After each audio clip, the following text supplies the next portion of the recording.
Dans la vaste et diverse tapisserie des croyances humaines, l'islam se présente comme une religion d'une profonde simplicité et d'une foi inébranlable. En son cœur réside une déclaration unique et puissante, la shahada. Il n'y a de Dieu qu'Allah, et Muhammad est son messager. Ces paroles, prononcées avec conviction, forment le fondement de la croyance islamique, un témoignage de l'unicité de Dieu et de la prophétie de Muhammad. La shahada n'est pas simplement une déclaration de croyance. C'est un engagement envers un mode de vie. C'est une déclaration de soumission à la volonté d'Allah, le seul vrai Dieu, et une affirmation du rôle de Muhammad en tant que son dernier prophète.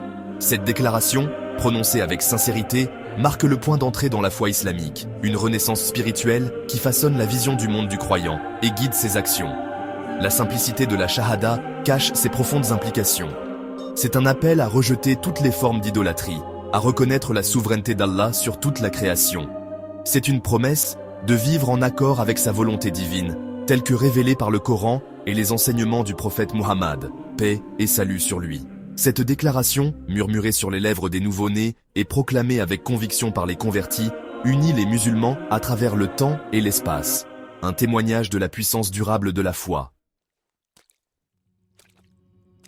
Au-delà de la croyance fondamentale en la shahada, l'islam est construit sur 5 piliers qui forment le cadre de la vie musulmane. Ces piliers, interconnectés et se renforçant mutuellement, guident le croyant vers la croissance spirituelle et une relation plus étroite avec Allah. Le premier pilier, salat, est la pratique des 5 prières quotidiennes. Ces prières, effectuées à des moments précis de la journée, servent de moments de connexion avec Allah, un rappel de sa présence au milieu des occupations de la vie.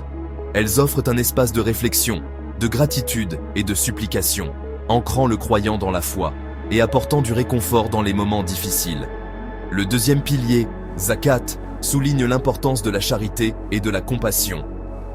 Les musulmans sont obligés de partager une partie de leur richesse avec les moins fortunés, reconnaissant que toutes les bénédictions proviennent d'Allah. Cet acte de don purifie la richesse et favorise un sens de la responsabilité sociale, rappelant aux croyants leur interconnexion et l'importance d'élever la communauté. Le troisième pilier, le sawm, est la pratique du jeûne pendant le mois sacré du Ramadan.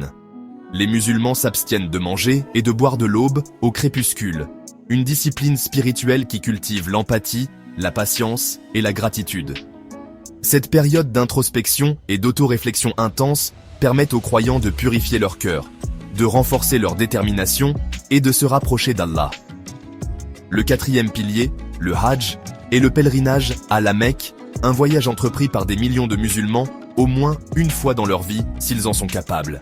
Ce voyage physique et spirituel symbolise l'unité, l'égalité et l'universalité de l'islam. Des pèlerins de tous horizons, indépendamment de leur race, de leur origine ethnique ou de leur statut social, convergent vers la Mecque, vêtus de simples vêtements blancs, incarnant l'unité de l'humanité devant Allah.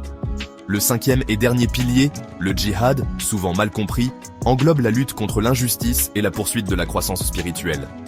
Bien qu'ils comprennent la défense de la foi contre l'oppression, ils se concentrent principalement sur la lutte interne contre son propre ego et ses désirs. C'est un appel à rechercher la justice dans tous les aspects de la vie, à incarner les valeurs de l'islam en pensée, en parole et en acte. Ces 5 piliers, entrelacés et inséparables, constituent le fondement de la pratique islamique, guidant les musulmans vers une vie de but, de sens et de connexion avec Allah. Ils fournissent un cadre pour la croissance spirituelle, la conduite éthique et la responsabilité sociale, façonnant les individus et les communautés. Le prophète Muhammad, paix et salut sur lui, a dit « L'islam est bâti sur 5 piliers, l'attestation qu'il n'y a point de divinité digne d'adoration, si ce n'est Allah, et que Muhammad est son messager, l'accomplissement de la prière, l'acquittement de la zakat, le pèlerinage à la maison sacrée et le jeûne du mois de Ramadan. » Sahih al-Bukhari, 8. Dans un monde souvent caractérisé par l'incertitude et l'agitation, ces piliers offrent une lueur d'espoir, un chemin vers la paix intérieure et l'harmonie sociale. En adoptant ces pratiques, les musulmans s'efforcent d'incarner le véritable esprit de l'islam, une religion de compassion, de justice et de soumission à la volonté d'Allah. Trouvons donc force et réconfort dans notre foi, en nous efforçant de vivre selon ces piliers.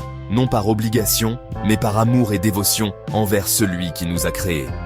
Car c'est dans notre soumission que réside notre véritable libération, et c'est dans notre abandon à sa volonté que nous trouvons notre but ultime.